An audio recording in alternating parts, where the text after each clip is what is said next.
Katika moyo wa jiji la Dubai ambapo biashara mbalimbali hukua kwa kasi, kuna biashara nyingi ama kampuni nyingi huzaliwa, na moja ya kampuni hiyo ni Danube Property, ambapo hapa Dubai leo hii nimetembelea headquarters ambayo iko hapa Dubai, na nimekutana na mwenyeji wangu Mr. Mohin Barmeda, ambaye yeye atajieleza ni nani katika kampuni hii, lakini pia Danube kwa Tanzania inafahamika kwa ukubwa wake na shughuli ambazo zinafanyika kule. Lakini kwa hapa Dubai kuna vitu gani ambavyo Danube inafanya? Ndio lengo hasa la mimi kuwepo hapa, ili kujua mawili matatu. Endapo ukiwa Tanzania popote unapoangalia interview hii, ufahamu ukifika Dubai unaenda wapi ama Danube unaipata wapi.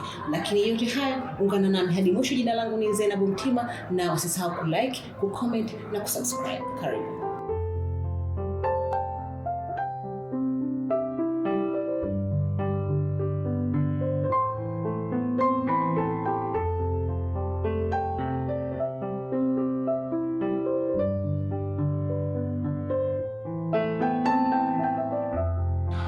Nilikwambia hapo awali nimekutana na mwenyeji wangu Mr. Mohin Barmeda, ambaye yeye atatueleza zaidi kuhusiana na Danube. Hapa ni kampuni ina ukubwa gani, imeanzishwa lini, lakini ni shughuli gani inafanya hasa katika jiji hili la Dubai katika United Arab Emirates. Mr. Mohin, karibu sana.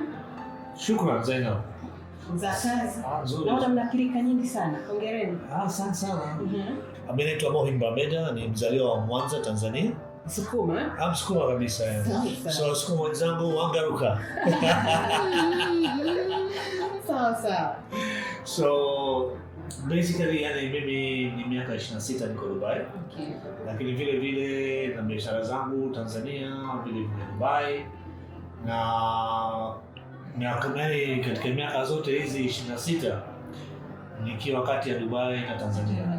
Kwa hiyo nikiwa Dubai nikianza kuimiss Tanzania yangu na naruka Tanzania. Sawa. Nikifika Tanzania nikianza kumiss my Dubai, niko Dubai. Naona, so kwa kweli nimebarikiwa sana. Hongera. So mimi ni mshirika pekee wa Danube Properties au Danube Properties katika bara la Afrika. Okay. Na tuna ofisi zetu ambazo zipo Dar es Salaam pale karibu na Seacliff, Two Drive, tuko Zanzibar pale na ndege. Okay. Na vile tuko Nairobi, Westlands. So tuna ofisi 3 sasa hizi za Danube Properties. Okay. Ili tumewasogezea huduma. Kwa sababu gani Watanzania wenzetu ambao wanataka invest hapa Dubai wapate ule uaminifu, kwamba wanajua kwamba kuna sehemu wanaweza wakaenda. Kwa sababu ukiangalia madeveloper wote ambao wako hapa Dubai hawana ofisi Tanzania wala Kenya wala wapi. Unaona? Na kwa vile mimi ni Mtanzania, nikaona kama ngoja niwasukumie hiyo huduma, niwasogezee. Kwa Tanzania pengine mtu akiangalia ama akijua Danube anaweza kupata picha tu ni furniture. Kwa haraka pengine tuambie kwa Tanzania sana mmebezi na vitu gani zaidi, lakini na hapa Dubai mnafanya nini zaidi? Kwa sababu furniture ndio ilianza mwanzo, ndio maana watu wakaanza kuassociate na Danube as a group. So basically Danube ni group of companies. Okay. Danube Properties so Danube group of company is consisting of building materials. So Danube building materials ni number 1 katika GCC au Middle East as far as building material is concerned. Okay. Ndio maana bei zetu ziko chini compare na madeveloper wengine, kwa sababu building material yote ni yetu in house. Okay. Tuko kwenye furniture, na furniture nayo tuna provide fully furnished. So furniture vile ni yetu in house. Unaona? Hata viwanda vyetu ambavyo vipo China, vipo Malaysia. Yeah. So inarahisisha sana katika upande wa bei. Kwa utaona kwamba hakuna mtu ambaye anaweza akatuambia kwamba bei zenu ziko juu. Unaona? So vile tumeintroduce villa community. Hii ni community yetu ya pili ambayo ni ya villa. Tumeintroduce villa 700. Fully furnished. Na katika hiyo community kuna amenities 50 ambayo haijawahi kutokea Dubai. Okay. Unaona? Na majority of the amenities zote on international standard. Na ni fully furnished vile vile. Kwa vile baadhi mnazoziona hapa Dubai haziko furnished, zinakuja bila furniture. Unaona? Unakuja navyo mwenyewe. Na vile vile tumewekea na lift. Unaona? So what happens is kama wawekezaji wanapowekeza katika nyumba kama hizo na unamwekea lift, inaongeza value, inaongeza resale value utakapoenda kuiuza au utaenda kuipangisha. Unaona? So tuna building material, tuna properties, tuna denim home ambayo ni furniture, na vile vile tuna denim hospitality. Kwa hiyo unazoona hoteli zote hizi hapa ziko Dubai, vifaa vyote ambavyo vinahusiana na hoteli is being supplied by the new hospitality. Yeah. So this is what is all about the new. Na tuko kila sehemu duniani. Mimi ni mara yangu ya kwanza kufika hapa Dubai. Na nilipofika tu mara ya kwanza, kitu ambacho kimefanya ni kutafuti kwa haraka ni ile naona matangazo yenu metro, naona kila sehemu. Sasa mimi niache Tanzania na ikuta hapa ina kitu gani, ndio maana nikapata muda wa kutafuta kwa mjini na kitu gani hapa. Shukrani sana. Kwa nini umaarufu wenu, siri ni nini? Kwanza wewe nikwambie, unajua nini, unapotafuta na Tanzania mwenzako, furaha iko na level tofauti. Naelewa. Yaani unajiona kwamba uko na mtu wa nyumbani. Kwa watu wawili ambao ni wa nyumbani wana discuss leo ugenini. Sahihi. Kwa watu. Ndio. Hataka kwa swali lako sasa. Na tunafahamu umaarufu. Kwa nini ni maarufu sana Dubai? So unajua ni chairman wa the new group ana founder yake. Yeye anasema kwamba the more you are visible, the more you sell. Yaani kwa mfano sasa uko Dubai nzima, hata ukienda India, ukienda China, ukienda US, utakutana same. So the more unapoona kwamba Danube kila sehemu, then you end up buying it. So ni marketing strategy, lakini sio marketing strategy ya kudanganya mtu. Ni kwamba yani naweza kwamba leo tunajitangaza, lakini kwenye performance ni sifuri, haina maana. Kwa hiyo tunafahamika sana kwa ajili ya 1%. Kwa hiyo ukinunua property zetu unalipa 1% tu kwa mwezi. So unakuwa unalipa polepole, unasubiria property yako bado inajengwa, unakabidhiwa kwenye miaka hizi mitatu. Na miaka hizi mitatu unakuwa umelipa 65% tu, sio 100%. Kwa hiyo unakabidhiwa nyumba yako kwenye 65%, sio 100%. Unaishi au unaweza kupangishia. Sasa 35% iliyobaki sasa bado unaendelea kulipa 1%, asilimia moja ambayo ni 4. Unaona? Lakini tunakuletea pambaji sasa. Sasa huyo mpangaji akiwa atakapolipa ataikava hiyo 1%. Kwa utakapopiga mahesabu yako utaona kwamba wewe umepata property kwenye 65%. Na sio 100. Kwa sababu ya 35% iliyobaki iko mpangaji. Unaona? Ndio maana tumekuwa maarufu sana. Nataka kufahamu bei za apartment zimeanzia kiasi gani? Kwa mfano fully furnished, kila kitu unakuja na nguo zako tu. Vyumba vitatu inaweza kukosti around $1,600,000 kuanzia na kuendelea. Kwa sababu unajua hapa Dubai tuna freehold. So tuna two options, kuna leasehold na kuna freehold.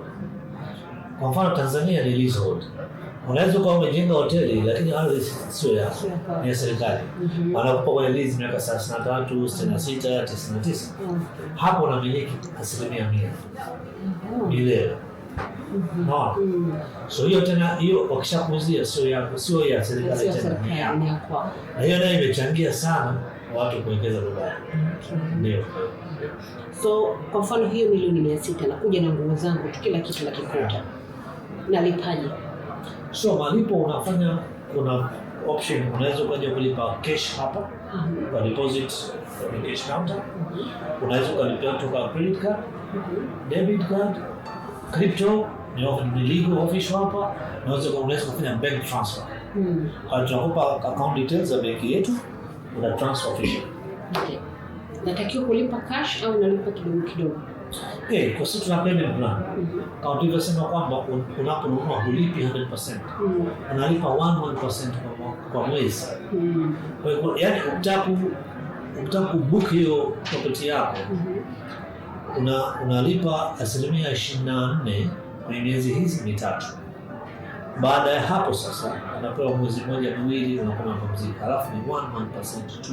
Kwa mfano jumba milioni 600 kwa mwezi, milioni 6. Milioni 6 kwa mwezi. Na kuna natakiwa nilipe ndani ya miaka mitatu, si ndivyo? Ni miradi gani mikubwa ambayo imefanyika Danube imefanya hapa Dubai?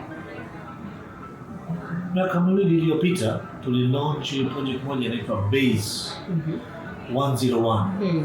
So hiyo Base ilikuwa ni project ambayo ipo pale downtown karibu na Dubai Mall na Burj Khalifa, ambayo ina urefu wa floor 101, 101 floor. Na hiyo project tulikuwa tumeiuza kwenye miezi hizi mitatu.